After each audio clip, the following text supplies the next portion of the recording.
Next one we're going to move on to is Sony.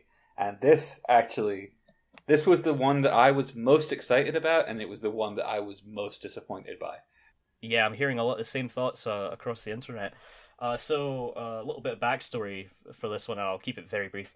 I was going to live tweet this for Ready Up, but I have had an exhausting week, and it was like 1:45, and I was about ready to live tweet this, and I fell asleep on my keyboard. But I watched it, and you didn't miss anything. Like, there was really not a great deal there that I was particularly excited about. There was more Uncharted, which great. I mean, yeah, and that's the one with Chloe in it, the Lost Legacy. Yeah. And so Horizon Zero Dawn is getting an expansion, which I don't even know why they announced that. Like, I just assumed that was going to be the case. In my head, I just like, okay, yes, of course Horizon's getting DLC. It's like your most critically acclaimed game this year. Obviously. I will say obviously I watched bits of the conference afterwards, and from what little I saw, I mean, I like that aesthetic of, snow with a volcano and whatever was going on there. It looked pretty, but yeah. But Horizon's going to look pretty good anyway. Yeah. So. I do know that many of our team members are really excited about that because they loved Horizon so much, and it's a game I need to get round to. It's just that it hit around the same time as Zelda, so... I think what I felt most disappointed by in this conference was just the lack of support for independent developers. Given their track record in the past few years and their apparent support, like, it seems to be very lacking. And like they announced the port of Undertale in the pre-show, which there was this weird thing where that happened. Yeah, yeah. Like I was very. Overall I think most of the games look solid, but I would have liked more indies, especially considering the really strong roster that Microsoft showed in terms of their indie games. It was surprisingly strong Microsoft's indie showing with the Creators Program and all that stuff. I agree. Or was that EA? I can't remember. No, it was Microsoft. Microsoft did a fantastic indie showcase. Okay. Days Gone. At Days Gone. Is that what it's called, or is it just called Days Gone? I think it was just called Days Gone, yeah. It was just Days Gone. I've capitalized it, sorry. We saw this. Was this the one we saw last year that in our head was just another zombie game? I think everybody thought it was Last of Us 2, and then they were like, another one of these? Then it wasn't. Yeah, it wasn't. From the Siphon Filter guy, if I remember right, which I sort of expected something more interesting from him. But like this, I think this looks solid. Like, I'll probably play it, but... Yeah, I mean, there were I'll defend the original Siphon Filter. There were a few gems of interesting ideas there. Like, I particularly liked the clearing out the base by using the horde of zombies. Now, that did look awfully scripted in the sequence that we've seen, but as a mechanic, there is a lot of stuff to be done with that, for sure. I don't know, I wasn't that pumped up about it, but I'll probably play it when it comes. Next up we have one of my more anticipated games from the show, which is Monster Hunter Worlds, and Dean and I were talking about this, and effectively it seems to be a westernized version of Monster Hunter, which for a long time stuck to very particular, some would argue archaic, but generally add a lot of charm to the series, mechanics, whereas this one has a lot of things you would expect out of a modern day multiplayer title, so like just drop in, drop out co-op, a more of an emphasis on like a single player narrative, it sounds like, and finally upgraded the graphics engine. Yeah. I mean, they've been upgrading that on the portable versions, but not to this extent. And so that's coming out on consoles and PC. I hope we get a Switch version, but I haven't heard anything about that. And more recently in Japan, a Switch version of Monster Hunter XX was announced, which is the last portable one. And I think they're just moving that to the Switch. And that'll still be awesome, but I would like to see this version on the Switch as well. I think this is very exciting because, not least because I feel like Monster Hunter, it's always been held back by the platforms that it's been on. Like the portable aspect helps, but at the same time it's a hindrance due to the lack of things that you can actually do. With it coming to consoles and PC, obviously that opens up so many different opportunities to them. In terms of power and things. Oh, yeah, definitely. I mean, like... Yeah, Absolutely, and I'm a self-confessed, I wouldn't say addict, but I've probably got 100 hours in Monster Hunter 3 Ultimate on the Wii U, Right. and I've probably got about 50 to 70 hours on Monster Hunter 4 Ultimate on the 3DS. So, and you know what? That's barely scratching the surface. Yeah. And that's probably why I haven't played more than that on the 3DS version, because I just felt like, oh my god, I'm not making a dent in this. Yeah. And I'm dozens and dozens of hours, and I'm not getting anywhere. But you certainly get your bang for your buck with those games. Yeah. And if they can make them more accessible to a Western audience, then I'm all for I it. think, that's definitely something to look forward to.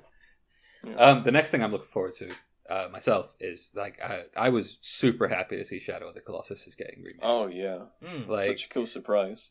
Yeah, it was because I've been itching to play that game again for years. It's very in terms of actual surprise. It was more surprising to me because they just had an HD port of it. Yeah, I suppose so. On the tail end of the PS3's life made cycle, by the same people. It's obviously it wasn't a full remake, which this seems to be. This is a full remake. It looks like, yeah. I know. I mean, I hear a lot of love for Shadow of the Colossus. Oh, it's a masterpiece. It's genuinely a fantastic game, and I understand why. And the climbing monsters and all that stuff is incredible.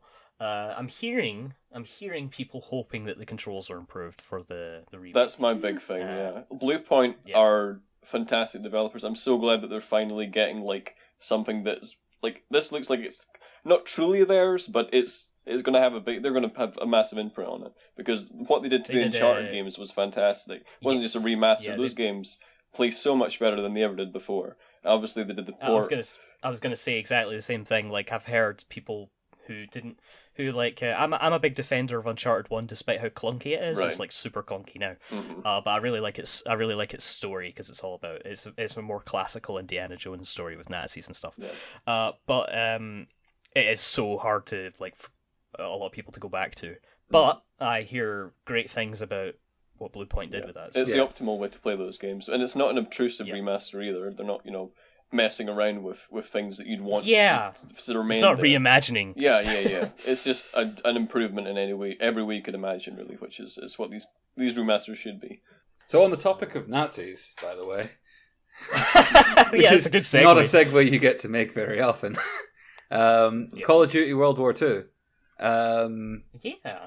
I'm cautiously curious. I think it's interesting that they're desperately trying to reinvent themselves, and they've now gotten to the level of reinventing themselves by just remaking the first Call of Duty, which was a World War II game, I think.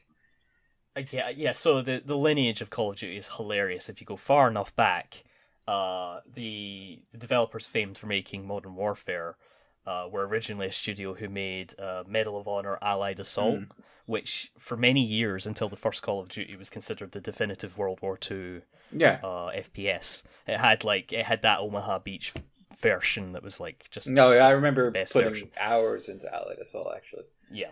So and now it's all come back around in a weird way to let's just make World War II again. after the break where we took into modern wars, now we're back to World War II. Yeah. This is the same that Battlefield 1 did, where they try and pretend like it's an extremely respectful experience. They're bringing in all these military people to add authenticity. I'm like, oh, come on. This is not going to be respectful in the slightest. It's going to be trashy fun. Yeah. Own it. And I don't even want them to be. Big, ridiculous, trashy fun is and has always been what Call of Duty is good at. Yeah, that's exactly what I want from it. I don't want this sort of Fox posturing. Oh, we're being respectful here. I feel like you can only get away with respectful if you're are you doing some sort of you've got a really strong narrative behind it. So next up, there was a big showreel of PlayStation VR.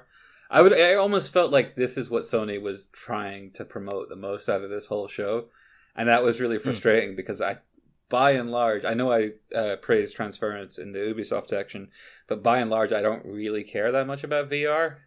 So I kind of felt like they were wasting time a little bit by focusing this much on PSVR. It really killed the pacing of the experience? conference in general, I think, when it got to this. Maybe that's just because I don't have experience with VR. I was asking if you had any experience with it. I've played it with Kieran. Kieran's got a PlayStation VR headset, and I've dabbled. I've played a few games, but not extensively, really. No. I've put maybe about half an hour into some VR, but really not a lot either. Like a lot of people are describing it as like the future of video games, and I'm not convinced. I feel like it will get there, but it'll be so far off. It'll be like in like 12 years when we've got literally the power of, an Oculus Rift or a Vive. I think it's going to be the next cycle of this, because it's worth remembering that VR has already had one cycle. Like VR had a cycle in the 90s. Oh yeah, absolutely. That everyone thought it was going to be huge, and then it just fizzled out. This sort of technology moves in cycles. I mean, we see the same thing in cinema with 3D movies. And I think we're at least one more cycle away from VR actually becoming from actually getting it. Becoming a sort of a reasonable path to the future. It's definitely a major step up. Oh yeah, no, for sure. Like, especially with the Vive. Yeah. But basically, that whole section, as you said, kind of dragged down the conference a little bit. God of War. I mean, it looks good. It looks like a good God of War game. I was going to say, does anyone else feel like all of these games just look like The Last of Us now? A little bit. They are becoming slightly standardized, I understand what you mean, There's a really serious dad thing that video games is going through just now. Parental figure with child teaching how to use bow. Like, that's just that seems to be the thing. Yeah. And I mean, like, that's fine, and I'm glad that God of War is going to be about something again, as opposed to, like, the first God of War was about something, and then the subsequent ones just kind of went off the rails a wee bit. What gods are left? I'll kill them. Yeah, exactly. So, I am kind of on board with this new one being about something again, but, Right, okay. Prediction right now, that kid definitely going to die. There's zero chance of that kid making it through that game. And that's the thing that pushes Kratos back into classic Kratos. Frankly, I will be impressed if he makes it out of the intro. That's really dire. It looks like they've got some sort of what's the girl in Logan called? Like the way she fights, with the small snippets that we got of the boy, it just reminded me of that. Just the level of violence. And I was like, I'm totally on board for that, because those are some of my favorite moments in Logan. Is just when she's kicking ass. So more kids murdering people, please. Nice. We're good people, really. Oh yes, honestly. Yeah. Speaking of good people, Detroit. No. people have very mixed feelings about. Is it David Kane or David Crane? Cage. David Cage. Cage. Sorry, where did I get Kane from? I didn't even know that was one of his games. I mean, that guarantees that it will be interesting, it is, but it will also guarantee it will be a failure. Yeah. It is him, right? I'm not going crazy. No, it is David I'd Cage, Google it, but you banned me from using my keyboard. Sorry. It's got all the hallmarks of a Cage game, in that, like, it's right, 5 we'll years call it late to the Cage-esque party on every count. It's like, we've been... the themes that it seems to be discussing we've actually had since, oh my goodness, like Philip K. Dick. It's not... And he's he's going to push this is my take on it. It's very interesting, but it's... I don't know, I'm really not a fan. I think Fahrenheit's hot trash. I think the same of Heavy Rain generally. Oh man, I loved Fahrenheit, and I really, really liked Heavy Rain. Oh god! I thought, when was the last time you played them? I played Heavy Rain about 3 months ago, and oh my god, I played Heavy Rain. It holds up, man. I love Heavy Rain. But Detroit looks interesting enough. At least visually, it looks quite pretty. And if nothing else, it will give us amazing stream game material. Yeah, I think so. So I'm on board for that at least. Okay, so the last thing in Sony's show, and this is probably one of the most depressing things, because your last reveal is supposed to be your big wow, blow the audience away. It's a really strange one to end on. I know, right? It was it's a licensed Spider-Man game, and it looks. I think this is their perfect exclusive, though. Honestly, I think this is like.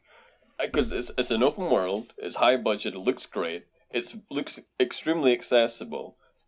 It's going to appeal to most people who are owning a PS4. And then you've got the tie-ins with the Marvel Universe right now. Obviously, probably the most successful thing in mainstream media right now is the Marvel universe. Yeah. I think this is a smart decision to push this so hard. Yes, it's a smart decision for the likes of like me and you and whatever. It's maybe not the best way to end a conference, but for the consumer, yeah, perhaps, yeah. It did look good as well. It looks like it's basically lifted most of the gameplay from Arkham Asylum, but then it's kind of adjusted it a bit to sort of more fit the Spider-Man tone. Mm-hmm. Yeah, well, I do love the original Arkham Asylum, so I'm okay with that.